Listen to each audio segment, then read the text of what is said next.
आप श्री शिव महापुराण की कथा सुन रहे हो। फिर वही क्रम है कि मंदराचल पर्वत पर भगवान शंकर नंदी ने यह कथा कार्तिकेय जी को, कार्तिकी जी ने यह कथा सनकादिक ऋषियों को, सनकादिक ने यह कथा व्यास जी को, व्यास जी ने यह कथा सूत जी को, सूत जी ने सौनक ऋषियों को, और वही कथा पथरिया में हम लोग विगत 6 दिन से आज 6वें दिन में बैठे हैं।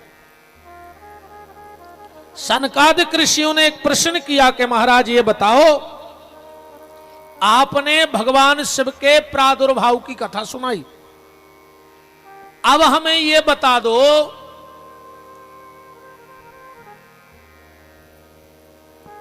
क्या काशीपति अलग हैं और कैलाशपति अलग हैं, या दोनों एक ही हैं? जो काशीपति हैं क्या वो अलग हैं, और जो कैलाशपति हैं क्या वो अलग हैं? यह भेद समझ में नहीं आ रहा, तो आप इस भेद को हमें समझा दीजिए। श्री सूत जी महाराज कहते हैं, सौनक ऋषियों, इस बात को समझने के लिए तुम्हें एक पुरातन इतिहास सुनना होगा। कौन सा?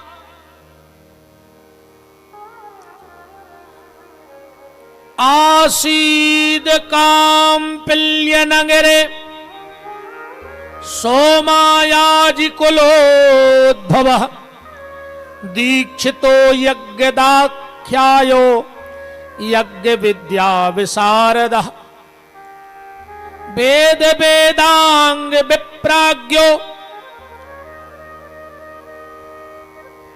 काम्पिल्य नगर में, ध्यान से सुनना, कि शिव जी काशीपति अलग हैं और कैलाशपति अलग हैं, या दोनों एक हैं?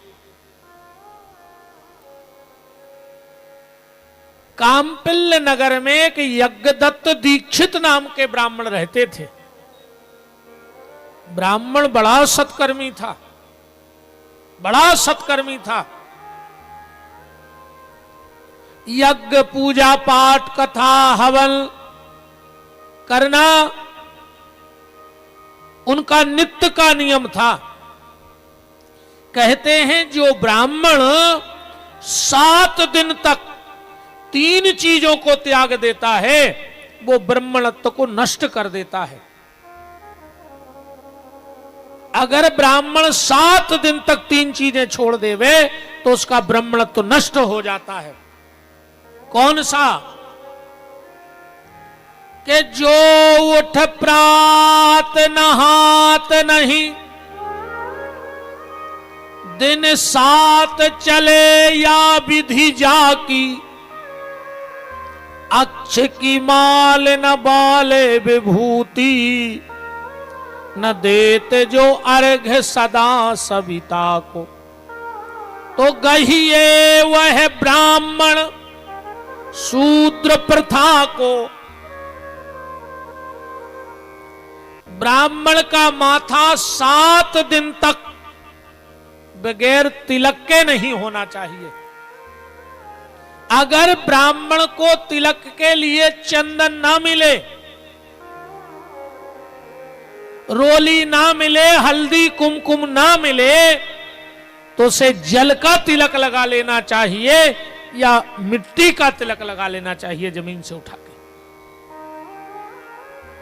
और फिर भारत की मिट्टी चंदन है यह देश की माटी, तपोभूमि हर ग्राम है, हर बाला देवी की प्रतिमा, बच्चा बच्चा राम है।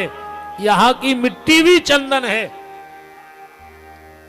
अब भारत की मिट्टी में इतनी ताकत है कि वो उस मिट्टी से गणेश भी बना देती है, शंकर जी भी बना देती है, दुर्गा भी बना देती है, राम भी बना देती है। किसी और मिट्टी में इतनी ताकत नहीं है। आजकल तो चाइना के भी गणेश जी आने लगे। दीपावली को पूजा में ले आए चाइना के गणेश जी। अब महाराज को बुलाओ पूजा करवे। अब महाराज बोल रहा है संस्कृत। अब चाइना के गणेश जी का जाने संस्कृत, तो ओम चूम वारे आए। उनकी समझ ही नहीं आओ कि महाराज हमसे के कया गाओ। बताओ कुछ समझ में आया? कुछ समझ में नहीं आया। सिर्फ भारत की मिट्टी में इतनी ताकत है कि इस मिट्टी से देवताओं की प्रतिमा भी बन जाती है। तो ब्राह्मण का माथा बगैर तिलक के ना हो, ब्राह्मण का माथा बगैर तुलसी के ना, गला बगैर तुलसी के ना हो। और तुलसी तो भैया सबको धारण कर ले रे, मरण लगो तो जमने देखें। हाँ, तुलसी सबको पहन लो चाहिए। मानो इतने जने बैठे लगे को के माथे पे टीका शर्म लगत नहीं। हाँ, टीका लगाए में शर्म लगत। अब जजमान की अटकी हुज्जे तो वो चंदन घुरवा है भाई, सबको लगवा है। जो तो आए मार मार सत्ती करवो। राम नोई तेरे घरे जब तुम घर से नंगे हुज्जो तो कंगी तो करी हुज्जे। एक को ने पाउडर जड़ला हुज्जे, क्रीम लगाई हुज्जे, सेंट लगाओ हुज्जे ना के तो गई थे। उतई रोरी की डबिया धरी थी तनक सिट पक जाने लगा पाए। मनुओं में तो शर्म लगत आदमी को। दारू पी के रोड पे डरो है जब शर्म नहीं, दूसरे को कारज बिगाड़वे में शर्म नहीं, खाली टीका लगाए में शर्म लगत। कभी बड़े से बड़े कार्यक्रम में जाना और माथे पे तिलक लगा के जाना, तुम्हारा आभा मंडल अलग लगेगा और तुम्हें लोग अलग से देखेंगे कि कोई आया है। माथे पे तिलक लगाया करो।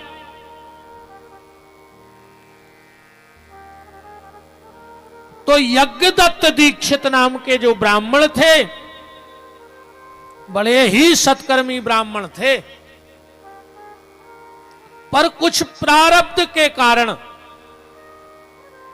इनके यहां जो पुत्र हुआ उसका नाम था गुणनिधि। पुत्र का नाम था गुणनिधि।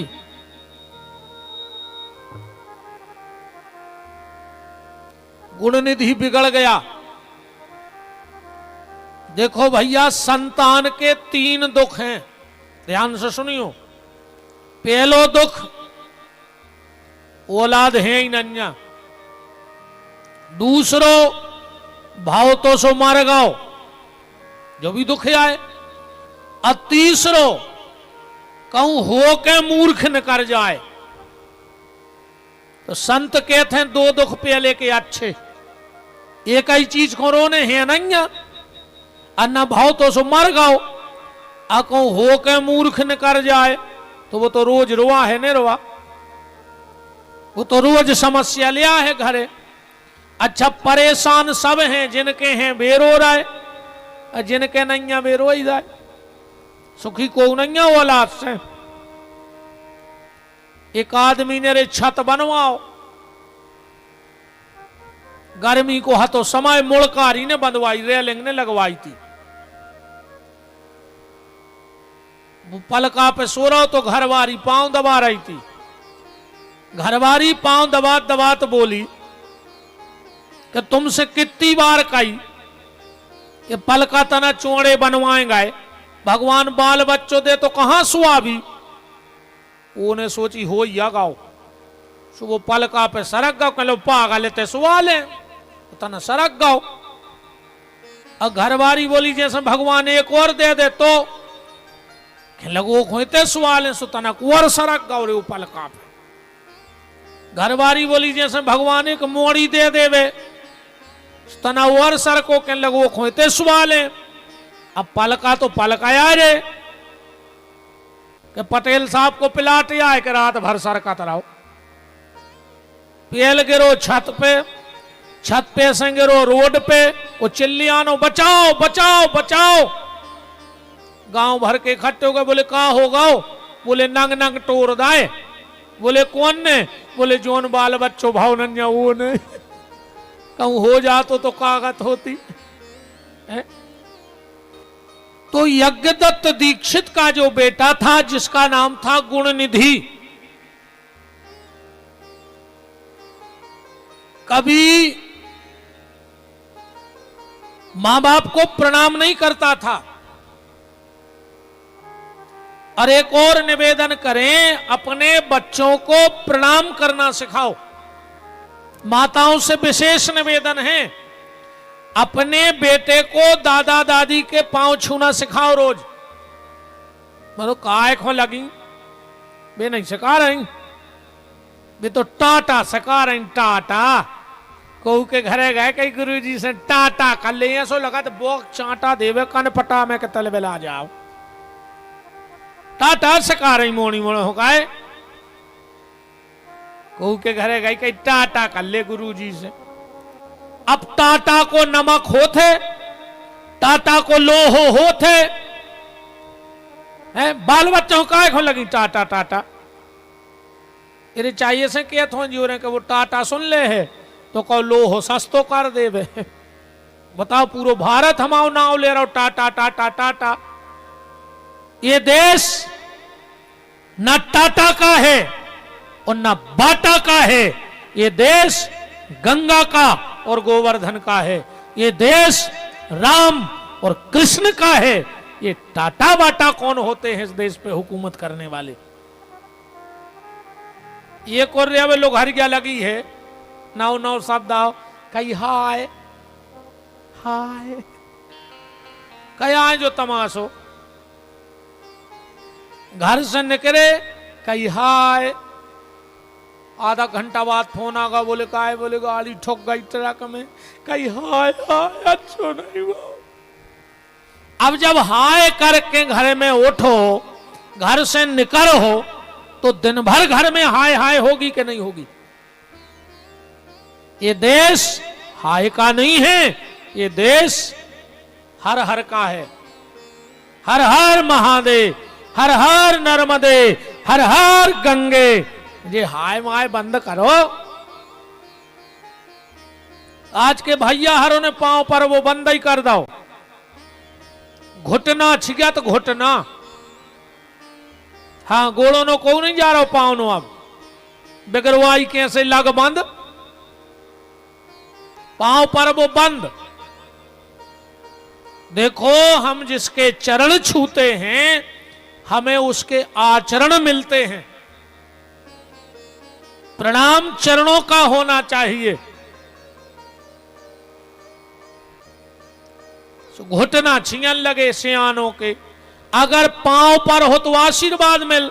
अब तुम छी रहे सियानों के घुटना, सो सियानों के घुटनों में कार्य गठुआ बाद मर जाओ। गठुआ बाद तुम्हें हुज्जे बुढ़ापे में। अगर आशीर्वाद चाहे तो सियानों के पड़ो पाओ, और गठुआ बात चाहे तो फिर घुटना परो। अपन हो का दिक्कत या है, मरो। घुटनों पर ही थम गए युवा पीढ़ी के हाथ, और चरण धूल लेता नहीं अब कोई अपने माथ। अब कोई चरणों में प्रणाम नहीं करता है। कभी कभी यज्ञदत्त दीक्षित की पत्नी गुणनिधि से कहती कि बेटा पिताजी के पांव पढ़ लिया करो, हमारे नहीं पढ़ते तो मत पढ़ो। पर वो काहे को सुधरन चलो। माता ने सोची कि को ब्याह करा दें को सुधर जाए, शादी भी करा दी पर वो नहीं सुधरो। एक दिन मां ने कहा उन बिन सतो कोसी त्वमे सासो 10 वर्षिका एताम संवृणु सव्रताम पितृभक्तो युतो भव। बेटा तुम 19 साल के हो गए, तुम्हारी पत्नी 16 साल की है, अब तो सुधर जाओ। देखो सीधी बात है, अब तो 20-25 साल को लड़का नहीं सुधर सका। सुधारने हैं तो शुरू से सुधारो, शुरू से सुधारो। अब पेट में हाथों सो देखो चित्रहार, अब होगा न चज्जा सो भोगो। बताओ, रामायण पढ़ी होती, प्रवचन सुने होते, माला करी होती, तो तुम्हारे घर में ध्रुव प्रहलाद भय होते। अब तुमने तो चित्रहार देखो है, सुबह तो न चज्जा हुज जाई कि नहीं हुज जाए।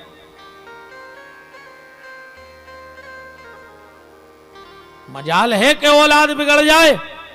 बचपन में अपने बच्चे के हाथ में चरणामृत पीना सिखा दो, तुम्हारा बच्चा शराब पीना भूल जाएगा। बचपन में अपने बच्चे के हाथ में अगरबत्ती पकड़ाओ, तुम्हारा बेटा बीड़ी सिगरेट पकड़ना भूल जाएगा। बचपन में अपने बच्चे की अंगुली पकड़ के मंदिर ले जाओ, मदिरालय जाना भूल जाएगा।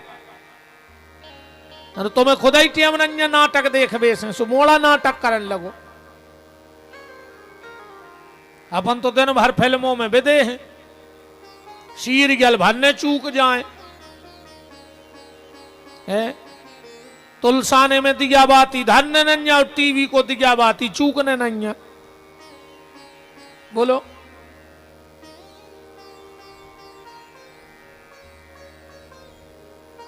अब कई महाराज तना मोड़ा होंगड़ा बना दिया। महाराज का मर जाए मूड पटक के, हमारे गड़ा से सुधर रहे, हम भाबू दे दें सब सुधर जाए।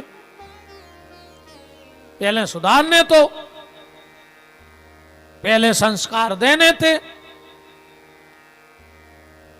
राम है तो भजो भैया।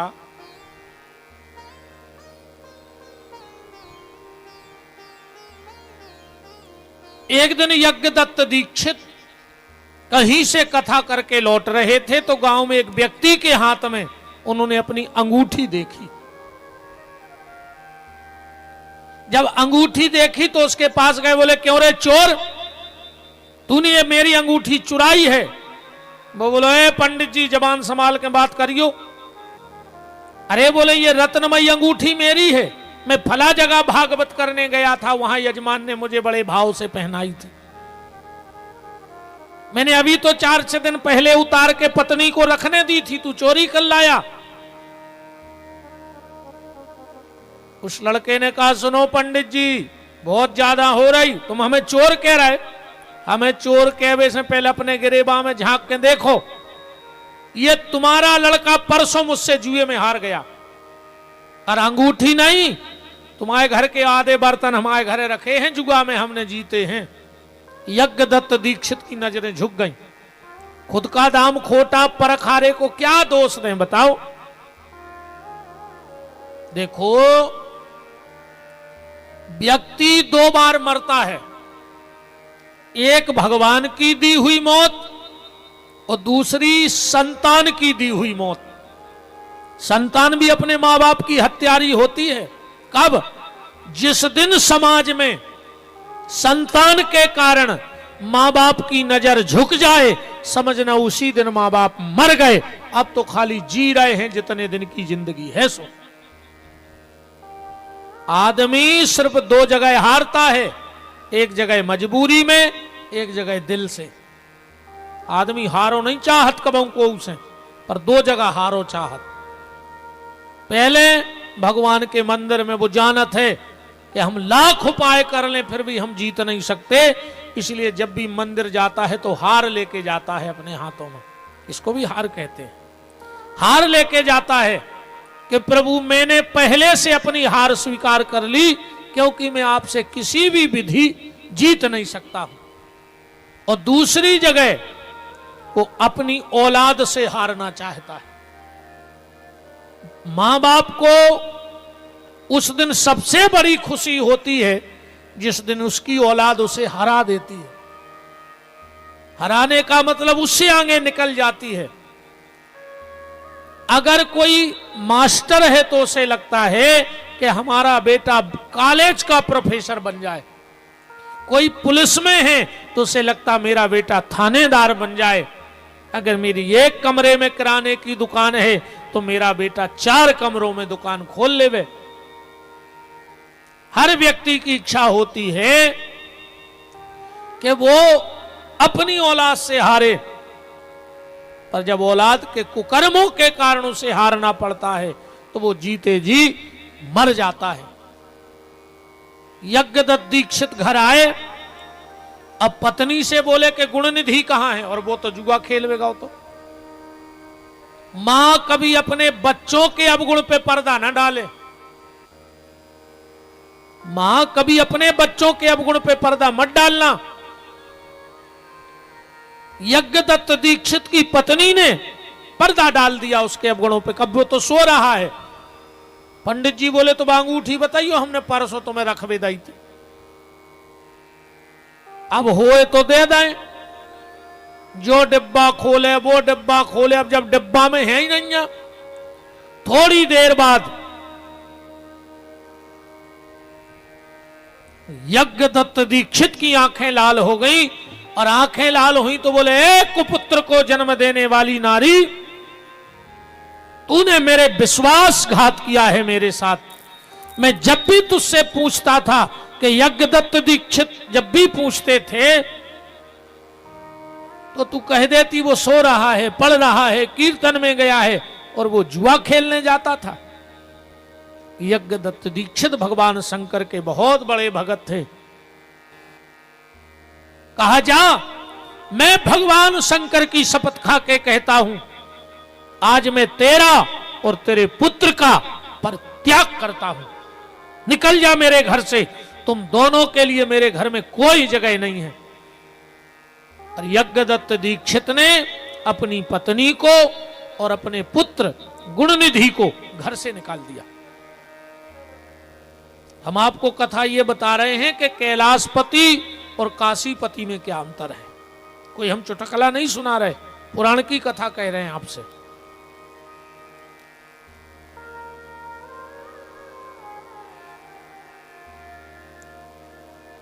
पत्नी का तो पुराण में लिखा नहीं कहां चली गई, पर यह गुणनिधि घर से निकला।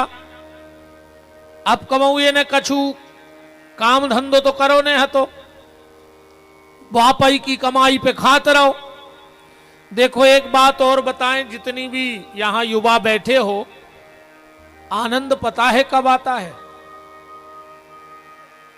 कमाई हो मां बाप की और लुटाएं हम, तब आता है मजा। कमाई हो मां बाप की और लुटाएं हम, तो आता है मजा। और कमाई हो हमारी और खर्चा करें मां बाप, तब आता है आनंद। उसको आनंद कहते हैं। कमाता हो बेटा और खर्च करता हो बाप, एक अलग सुकून मिलेगा।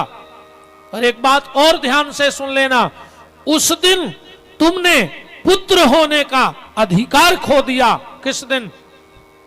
जिस दिन तुम्हारे बाप को तुमसे कुछ कहने में संकोच होने लगे। समझ रही हो, अब तुम्हारी जिंदगी खतरा में है।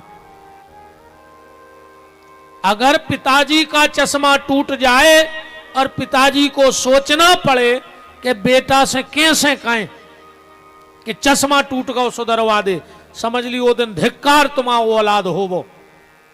क्योंकि जिस अधिकार से हम अपने मां बाप से लड़ करके बचपन में, बोलो अधिकार से लड़े, इस कलर का पैंट चाहिए, इस कंपनी का ही जूता पहनेंगे, इसी स्कूल में पढ़ेंगे, यही खाएंगे, यहीं जाएंगे, तो क्या अब वो अधिकार पिताजी का नहीं है?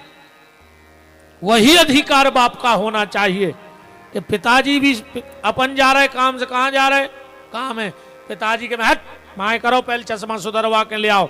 समझ जाइयो तुम अभी भी लड़का ही हो, अभी तुम पुत्र कहावे के लायक हो। और जो न तुम्हारे पिताजी तुम्हें डांटवे में, तुम्हारी गलती पे, तुम्हें रोकवे पे संकोच करने लगे, धिक्कार तुम्हारी जिंदगी को। कोई मतलब नहीं तुम्हारी जिंदगी का उस दिन। अब ये गुणनिधि तो इसने जीवन में कभी कुछ किया नहीं था साहब, तो जंगल में गया और एक पेड़ के नीचे बैठ गया। और जैसे ही पेड़ के नीचे बैठा, शाम हो गई। दिन भर का था भूखा, अन्न का दाना इसे मिला नहीं था। इसने क्या देखा कि कुछ लोग हाथ में पूजा की थाली लिए जंगल की तरफ जा रहे हैं जहां शिव जी का मंदिर है। अब इसको खुशबू आ गई, तो ये उनके पीछे पीछे हो लिया। इसलिए नहीं कि देखो पूजा से मतलब है, इन्हें सोची जे सब जे हैं शंकर जी की कर हैं पूजा, अब पूजा करके मंदिर में सो जाएं, सो हम जा मिठाई उठा के खा लें। ये लोग से जो पीछे पीछे चलो गो। इसको पता नहीं था कि शिवरात्रि है, कि पूरी रात पूजाया होने। ये गया और वो सब तो करने लगे मंदिर में पूजा, और जो मंदिर की चौखट पे बैठ रहो कि जी आप सो हैं, आप सो हैं, अब सो हैं, हम अब चोरी कर हैं।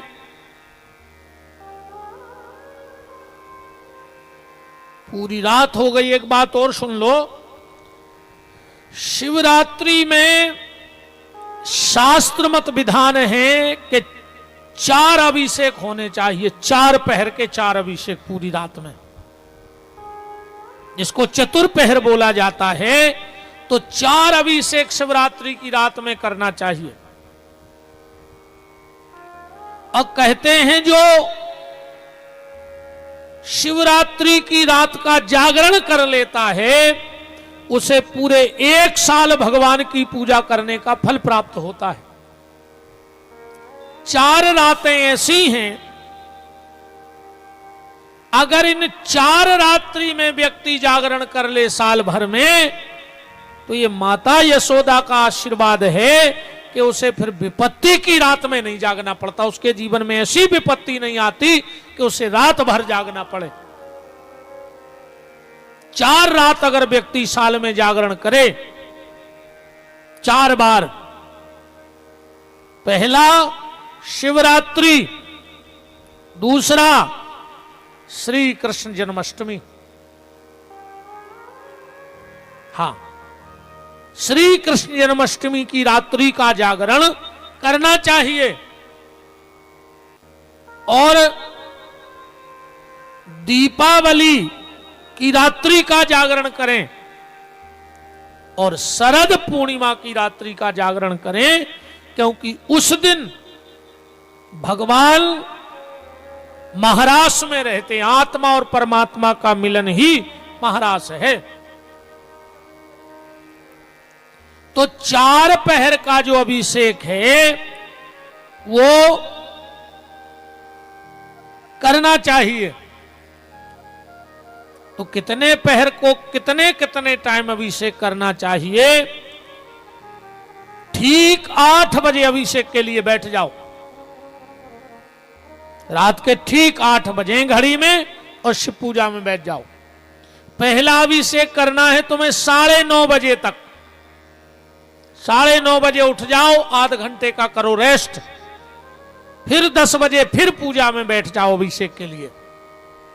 तो 11:30 बजे तक अभिषेक करो, आध घंटे का फिर रेस्ट करो, फिर 12 बजे पूजा में बैठो तो 1:30 बजे तक पूजा करो, फिर 1:30 से 2 के बीच में फिर रेस्ट, और फिर बैठो 2 बजे, और फिर ठीक 4 बजे तक पूजा करनी है। क्यों? क्योंकि आखिरी का जो अभिषेक होता है चौथे पहर का, उसमें अंग पूजन होता है, न्यास होता है, आवरण पूजन होता है, गण पूजन होता है, शक्ति पूजन होता है। तो उसमें आध घंटा ज्यादा लग जाता है। सीताराम।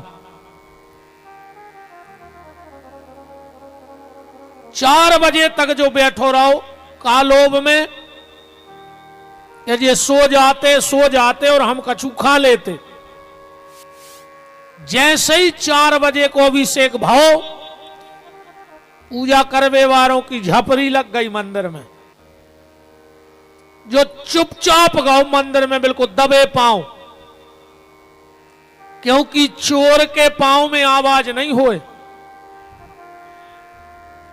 तो मैंने जाने सोचियो महाराज को सब पताया है, हमने नहीं करी चोरी वोरी पड़ो है, न सोचो कि महाराज को तो घेरों को अनुभव है।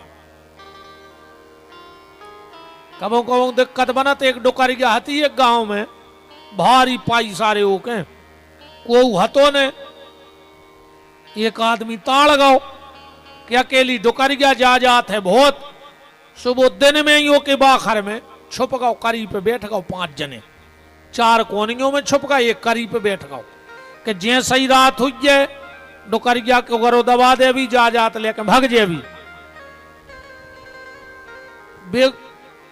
4 बजे बाखर में छुप गए। शाम को 4-5 आई डुकरेंगे बतिया रही थी। एक बोली जी समय काल बहुत खराब चल रहा है, तनक के बाद लगा कर सोच जो। सुबह डुकरिया बोली हम कछु नहीं जाने, हम तो ऊपर वारे की। जो वो करीब पे बैठो तो इन्हें सोची देख लवार। अरे कहने लगे ऊपर वारो तो ठीक है, मनो अपन खो भी। बा कहने लगी हमने तो ऊपर वारो जाने। सो वो करीब पे बैठो बैठो और का जोन जे 4 कोनियों में छुपे जे कछु ने जाने, अकेले हम जाने। ये चुपचाप गया मंदिर में। दिया बुझने वाला था, रात भर का जल रहा था। इसने अपना कपड़ा फाड़ा और कपड़े की बत्ती बना करके, एक हो नहीं कि एक हो शंकर जी से मतलब यह है, एक हो तो ये से कि दिया ने बुझ जाए। से ने अपनो कपड़ा फटाके और दिया में रख दो, सो दिया तेज होगा। भगवान शंकर पे चढ़ा हुआ प्रसाद उठा करके जैसे ही भगने लगा हड़बड़ाहट में, तो एक भक्त के पांव में पांव लग गया। सबने कहा चोर चोर चोर चोर। अब 2 ही हाथों में दबाए प्रसाद। इसको इतनी मार मारी, इतनी मार मारी कि जो मर गया। दिन भर को भूखो, शिवरात्रि के दिन रात भर जगो और पूजा देखत रहो। और हाथ में लाए प्रसाद और निकल गए प्राण। यम के दूतों ने कहा जाओ, भयंकर पापी गुणनिधि मरा है, उसे उठा के लाओ, पांसों में बांधकर। और जैसे ही यम के सेवक आए और गुणनिधि पे पांस डालन लगे, भगवान शिव के गण प्रकट हुए। हट, कहां ले जा रहे? बोले पापी है। बोले को कह रहा पापी है? रात भर को पूजा देख रहा हो, दिन भर को उपास हो, शंकर जी को हाथ में लाए प्रसाद, को कह सकत पापी है? ये भगवान शिव के धाम जाएगा। और आज के बाद ध्यान से सुन लो, शिवगण कह रहे हैं कि जिसके माथे पे भस्म लगी हो चंदन, जिसकी कंठ में तुलसी या रुद्राक्ष का दाना हो, भूल कर भी वो महापापी ही क्यों ना हो, पर उसे कभी छूने की कोशिश मत करना। यमराज के सेवक लौट गए।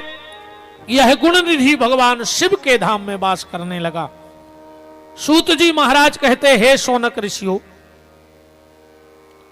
खाली भोजन की लालच में शिव जी का पूजन देखा, शिवरात्रि का, तो इसे शिव का धाम मिला। और जब इसका दूसरा जन्म हुआ तो कलिंग देश का राजा, इसका नाम हुआ अरिमर्दन। एक हो पुरानी बात याद बनी रही कि हमने बिना भाव के पूजा देखी, तन्नक दिया जला दो एक रात शंकर जी के मंदिर में, तो हम राजा बने। और अगर हम पूरा जीवन शिव जी की भक्ति में निकाल दें तो क्या होगा? इसने अपने राज्य में घोषणा करा दी, मेरे राज्य में वही रहेगा जो शाम को भगवान शंकर के मंदिर में दिया जलाएगा। मेरे राज्य में वही रहेगा जिसके गले में रुद्राक्ष होगा। मेरे राज्य में वही रहेगा जिसके माथे पे त्रिपुंड होगा। पर ना मेरे राज्य में उसे रहने की परमिशन नहीं है। इसने कई शिवालय बनवाए और पूरा रंग गया शिव जी की भक्ति में। शिव ही इसके लिए सब कुछ हो गया। अरिमर्दन नाम के राजा के लिए पहले जन्म का गुणनिधि है। जीर्ण शीर्ण मंदिरों का उद्धार कराया। अच्छा, एक बात और है, आपको पता होगा, हम देखो, ये मत सोचना कि हम सनातन धर्म के खिलाफ बोल रहे हैं, पर हम जो सत्य है वो बोल रहे हैं। हमारा आपसे हाथ जोड़ के निवेदन है हम नए मंदिर का निर्माण करा पाए चाहे न करा पाए, हम नए मंदिर का निर्माण करा पाए चाहे न करा पाए, पर अगर कोई भगवान का जीर्ण शीर्ण मंदिर क्षतिग्रस्त हो गया है तो उसका जीर्णोद्धार जरूर कराएं। तुम्हें नए मंदिर के बनाने से ज्यादा फल पुराने मंदिर के उद्धार करने में मिलेगा। क्योंकि अब एक बात और कड़वी बोल रहा हूं, मंदिर बनवाना बहुत सरल है, पर मंदिर बनवाने के बाद अगर मंदिर की अव्यवस्था होती है तो बनाने वाले को बड़ा दोष लगता है। बताओ, तुमने भगवान बैठा हृदय, अब ने उनको भोग लग रहा हो, ने टेम से पूजा हो रही, तो नए मंदिर में अगर आप 1,00,000, 2,00,000, 5,00,000 रुपए लगा रहे हो तो उससे अच्छा है कि कोई जीर्ण शीर्ण टूटा फूटा मंदिर पड़ा हो तो उसका जीर्ण उद्धार करा दो, फिर तुम्हें दोष नहीं लगेगा। हमारे यहां इंदौर में, इंदौर नगर किसके नाम से जाना जाता है बताओ? अच्छा,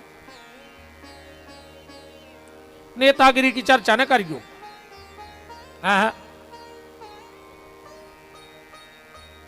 इंदौर जाना जाता है माता अहिल्या के नाम से। इंदौर में एक शिव भक्तानी माता हुई अहिल्या, पता कर लेना। ऐसी शिव भक्तानी माता अहिल्या 12 ज्योतिर्लिंग पे कुंटलों कुंटलों सोनो दान करके जीर्णोद्धार करवा उन्हें। 24 घंटा माता अहिल्या के हाथ में शंकर जी की बटुलिया रहती, 24 घंटा। और जब वो कुछ लिखती थी, राजा रजवाड़े का काम था, तो अगर उनको कोई प्रस्ताव पारित करना है तो पता क्या लिखती थी? मेरे भोलेनाथ की इच्छा है, ये काम हो जाना चाहिए, मान उनकी स्वीकृति है। और जो काम नहीं होना होता था तो कह देती थी, मेरे भोलेनाथ की इच्छा नहीं है, ये काम नहीं हो सकता, फिर वो काम होता ही नहीं था। तो इस अरिमर्दन नाम के राजा ने कई पुराने जीर्ण शीर्ण शिवालय जिनका जीर्णोद्धार कराया, और ऐसा सब भक्ति में रम गया कि सांस सांस शिव को सौंप दी। सूत जी कहते हैं पूरे जीवन शिवाराधना की और इसने ये शरीर भी त्याग दिया। इसका तीसरा जन्म हुआ महर्षि विशिश्रवा। ध्यान से सुनते जाना, महर्षि विशिश्रवा रावण के पिताजी। विशिश्रवा की सड़तिला नाम की गंधर्व कन्या से एक बालक का जन्म हुआ और जिसका नाम हुआ वैश्रवण। नाम याद रखना, वैश्रवण। विशिश्रवा और सड़तिला नाम की गंधर्व कन्या से एक बालक हुआ जिसका नाम पड़ा वैश्रवण। पिताजी से कहा, पिताजी मैं बनारस जाना चाहता हूं, भगवान शिव की आराधना गंगा के घाट पे करना चाहता हूं। विशिश्रवा ने कहा, बेटा चले जाओ। ये गया, रोज 1,00,000 शिव पिंडी बनाता, पूजा करता, गंगा में विसर्जन कर देता। इसकी पूजा आराधना से भगवान शिव प्रकट हो गए और साथ में माता पार्वती को लेकर आए। और जैसे ही इसने माता पार्वती को प्रणाम किया, पार्वती ने इसे श्राप दे दिया, जा मैं तुझे श्राप देती हूं, तू मुझे कुदृष्टि से देख रहा है। एक आंख तिरछी हो गई पार्वती की तरफ। पार्वती को क्रोध आ गया और कहा, जा मैं तुझे श्राप देती हूं, तेरी वो आंख फूट जाए। शिवजी बोले, देवी, बोले भोलेनाथ जो हमें गलत नजर से देख रहा हो। वैश्रवण बोलो, माता हम आपको गलत नजर से क्यों देखेंगे? तो बोले, फिर तूने तिरछी नजर से क्यों देखा? वैश्रवण ने कहा, भोलेनाथ हम तो ये देख रहे थे कि हमें 3 जन्म लग गए आपकी एक छवि देखवे के लाने, एक झलक के लाने। और जो आपके बगल में ये देवी है, इसने ऐसे कौन से पुण्य किए थे जो 24 घंटे आपके साथ रहती है? हम तो ये सोच रहे थे। शिव जी बोले देखो देवी, वो के भाव देखो तुम्हारे प्रति, और तुम्हारे भाव देखो। तुमने उसको श्राप दे दी। अब पार्वती बोली श्राप तो निकल गई, पर अब हम इसको एक पद देते हैं। बोले क्या? बोले ये धनाधिपति कहलाएगा, इसके जितना पैसा पूरे ब्रह्मांड में किसी के पास नहीं होगा, ये धन का मालिक होगा। और एक नाम और पड़ जे है का कुबेर। जब कुबेर की कथा बताई हमने 3 जन्म की, कुबेर कौन से कहते बताओ? अच्छा अच्छे कौन संस्कृत के जानकार से पूछियो कुबेर को मतलब का हो। कुबेर को मतलब होत है जे कि एक आंख फूट गई होए, वो संस्कृत में कुबेर कही जात। अपन मटकर मटकर कछु है नन्या 10 जने बैठे, कई भज्जा तो हमारे गांव के कुबेर आए सो भज्जा फूल गए, जबकि कई का है भज्जा से कनवा के दाई। कुबेर माने होता काणा, एक आंख को। अब आदमी को पता मता है ना, अरे कहीं अब भज्जा तो हमारे क्षेत्र के कुबेर मान ले, भज्जा फूल गए बिल्कुल के हमसे कुबेर कह दई। अब भज्जा पता है ही नन्या के हमसे कई कया है। शब्दों ही को तो हेर फेर है। अब कोई उसे कह दे तुम अच्छे जानवर हो, हमसे अब भाई लड़ पर नहीं लड़ पर के हमसे जानवर कह रहे, तो कह दे कि भज्जा तो क्षेत्र के शेर आए सो भज्जा फूल गए, जबकि कहीं तो जानवर आई है। शेर माने का जानवर नहीं हो। ये को देखो आजकल वो ही शेर बनो फिर रहो, आदमी बने रहो दद्दा हरो। कई वे शेर यहाँ क्षेत्र के, हम समझ जात के जानवर ही कहा। अरे जब पूरे में शेर तो आदमी कैसे हो जे है? भगवान शिव ने कहा भाई श्रवण, आज से तुम्हारा जो सबसे प्रचलित नाम होगा वो होगा कुबेर, क्योंकि तुम्हारी एक आंख फूट चुकी है। तो ये तो तुम्हें माता ने आशीर्वाद दिया है, ये तुम्हें माता ने आशीर्वाद दिया कि तुम धनाधिपति कुबेर कहलाओगे। पर जाओ एक आशीर्वाद हम देते हैं। बोले क्या? बोले मेरे आराध्य प्रभु राम हैं, मेरी चाहने वाली पूरी दुनिया है, पर मेरा कोई मित्र नहीं है। आज से हम तुम्हें अपना मित्र बनाते हैं। वैश्रवण चरणों में गिर पड़े भगवान शंकर के भोलेनाथ, आपने मुझे अपना मित्र स्वीकार किया। बोले हां, आज से दुनिया जानेगी कि शिव का सबसे खास अगर कोई मित्र है तो कुबेर। कुबेर हाथ जोड़ के बोले भोलेनाथ, तो फिर जब आपने मुझे मित्र कहा है तो मेरी राजधानी है अलकापुरी, मेरा नगर है अलकापुरी, और अलकापुरी की राजधानी का है।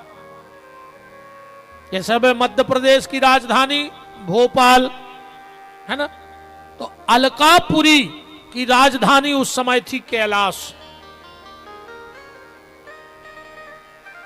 उस समय कैलाश अलकापुरी की राजधानी थी। कुबेर ने हाथ जोड़ के कहा भोलेनाथ, अगर आपने मुझे मित्र स्वीकार किया है तो आप चल के हमारी राजधानी को स्वीकार कर लो। आज से राजधानी हम आपको तोहफे में देते हैं। भगवान शिव थोड़ी देर चुप रहे। कुबेर ने हाथ जोड़ के कहा भोलेनाथ के मारे अंगना में भोला जी पधारो। इस मित्र की एक विनती सुन लो, आप मेरे घर में चल के रहो। के मारे अंगना में भोला जी पधारो, तो भाग मारे जाग जाएंगे। मारे अंगना में भोला जी पधारो तो भाग मारे जाग जाएंगे। कौन कौन चाहता है भोलेनाथ तुम्हारे घर आए? ताली बजाओ और बुलाओ भोलेनाथ को।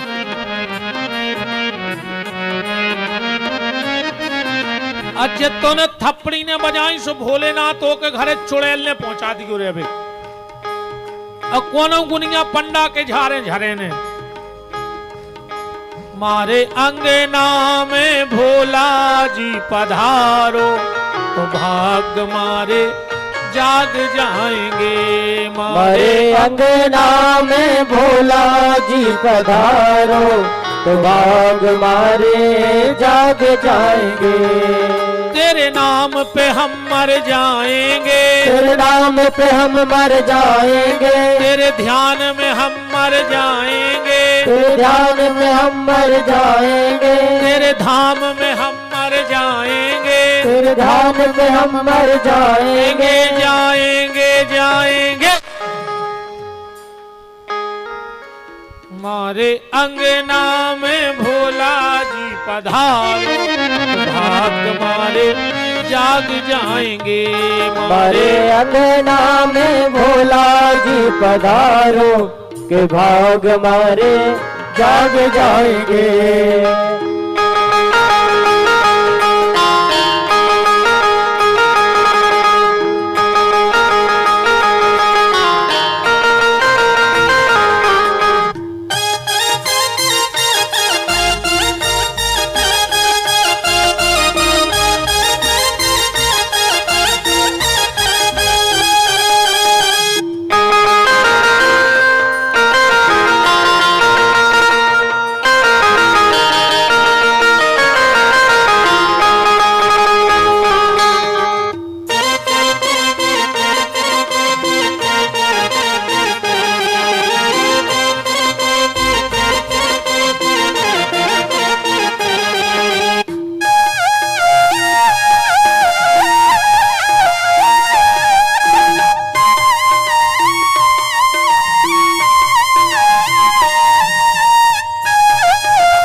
अपनी पलकें बिछाए बैठा हूँ। अपनी पलकें बिछाए बैठा हूँ। आस तुमसे लगाए बैठा हूँ। आस तुमसे लगाए बैठा हूँ। अब तो आ जाओ मेरे भोले। अब तो आ जाओ मेरे भोले। अब तो आ जाओ मेरे भोले। अब तो आ जाओ मेरे भोले। कब से आंगन सजाए बैठा हूँ। कब से आंगन सजाए बैठा हूँ।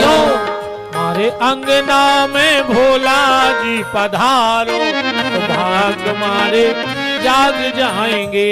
हमारे अंगना में भोला जी पधारो के भाग मारे जाग जाएंगे। तेरे नाम पे हम मर जाएंगे। तेरे नाम पे हम मर जाएंगे। तेरे नाम पे हम मर जाएंगे। तेरे नाम पे हम मर जाएंगे। जाएंगे जाएंगे।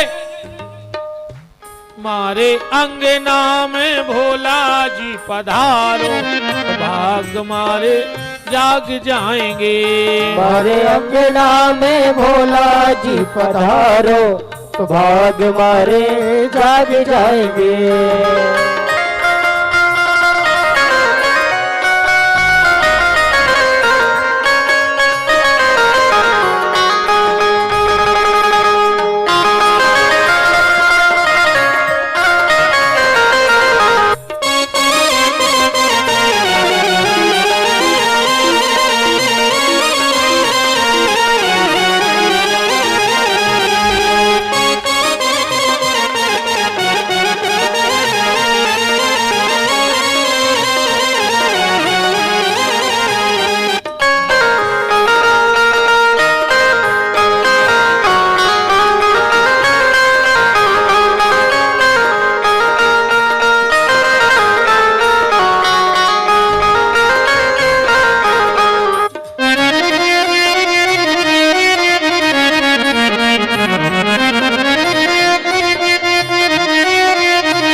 से भोले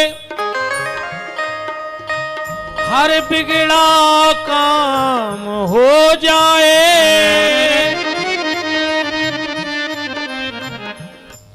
आपकी दया से भोले हर बिगड़ा काम हो जाए। मेरे आंगन में जब पधारोगे मेरा दुनिया में नाम हो जाए। हमारे अंगना में भोला जी पधारो तो भाग मारे जाग जाएंगे।